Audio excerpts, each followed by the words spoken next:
All right, we're back. So we're back with another example of Fourier transform, and in this example, we're looking at a pulse function, and that pulse function looks something like this.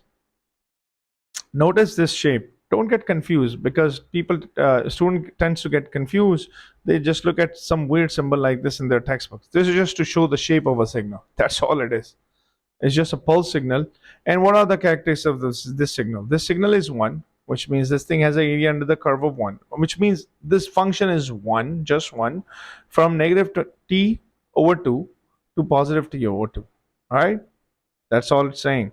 And it doesn't exist any other way. So basically, this is an example of an aperiodic signal that only exists from negative t to t over 2 all the way up to t over 2, and it doesn't exist anywhere else. So it's an aperiodic signal. So basically, you're trying to find out a Fourier transform of an aperiodic signal, which using Fourier transform. So let's write the definition of Fourier transform as it exists from t is equals to negative infinity to positive infinity, x of t, e to the negative j, 2 pi f of t dt. This is the definition of Fourier transform. So let's apply there.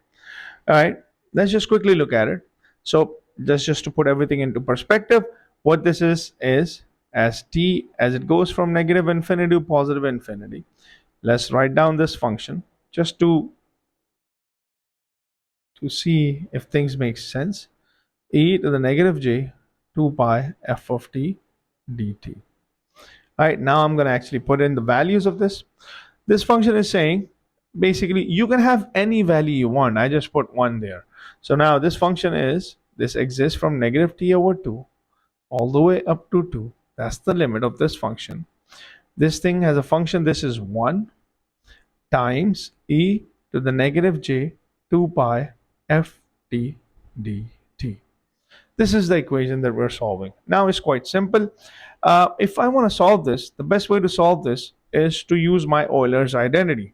And the Euler's identity is something like this. E to plus minus j 2 pi f of t is just like saying cos 2 pi f of t plus minus j sine 2 pi f of t.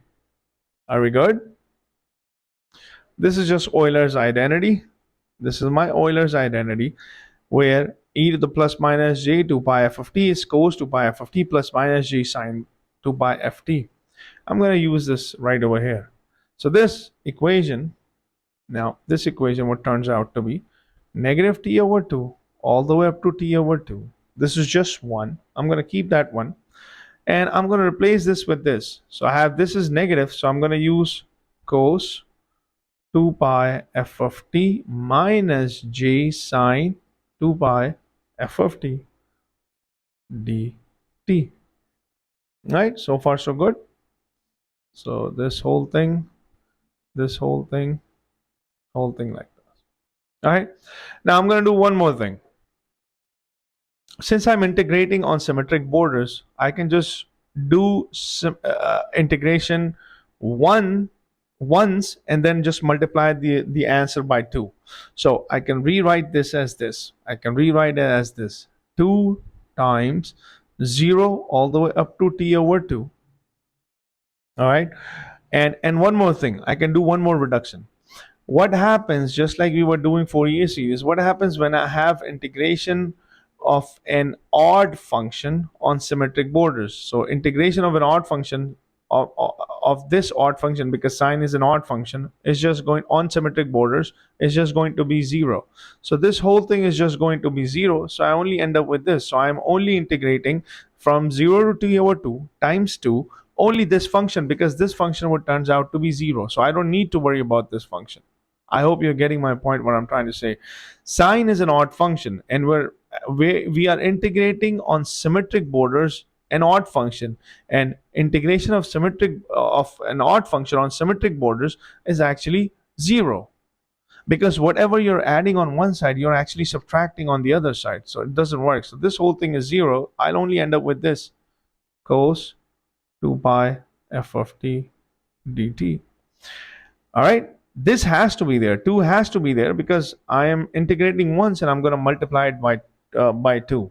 So once I integrate this, this would just simply turns out to be 2 sine 2 pi f of t divided by 2 pi f.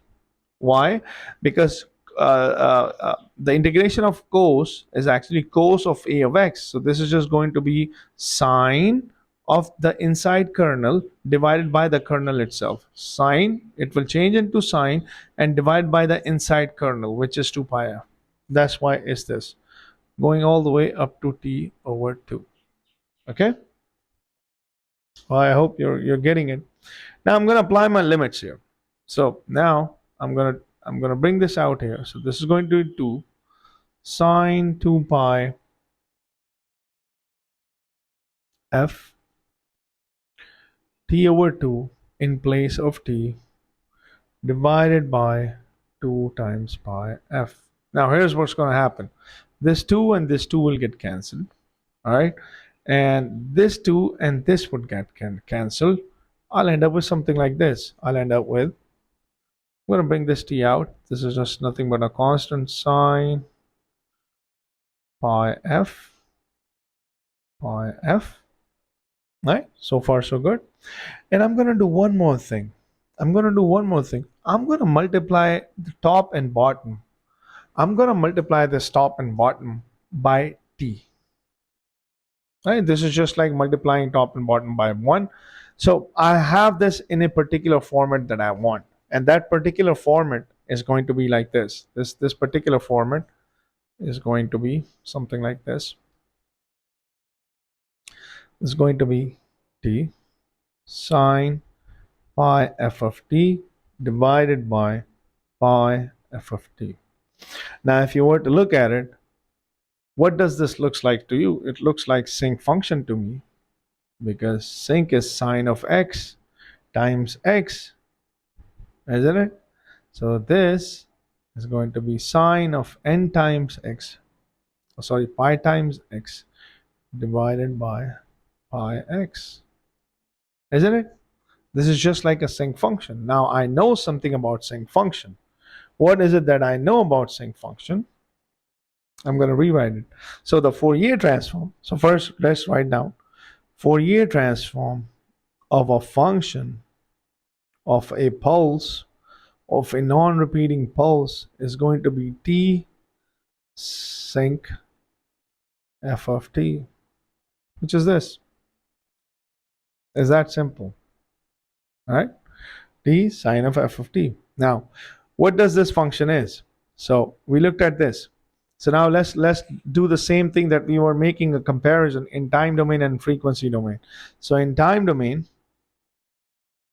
what does this function looks like? This function looks like this.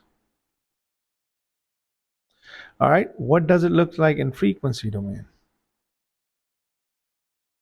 In frequency domain, if you have seen a sinc function, that is something like this.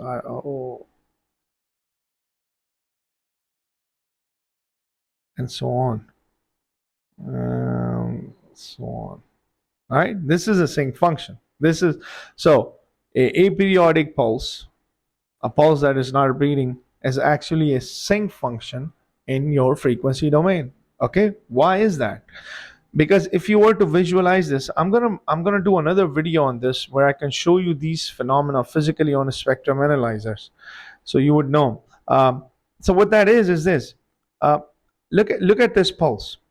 This sinc functions contains a lot of frequencies. It's going to contain a lot of frequencies. This every single one of them is actually the representation of frequency. Every time in your signal, when you encounter fast transition, just like in your delta function, there was fast transition.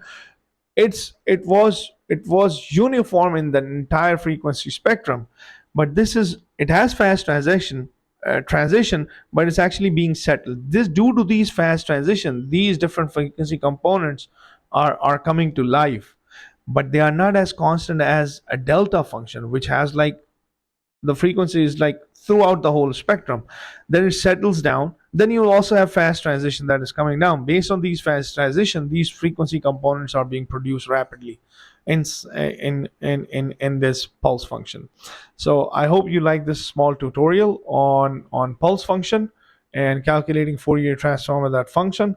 If you have any questions, leave it in the comment section, and don't forget to subscribe to my channel.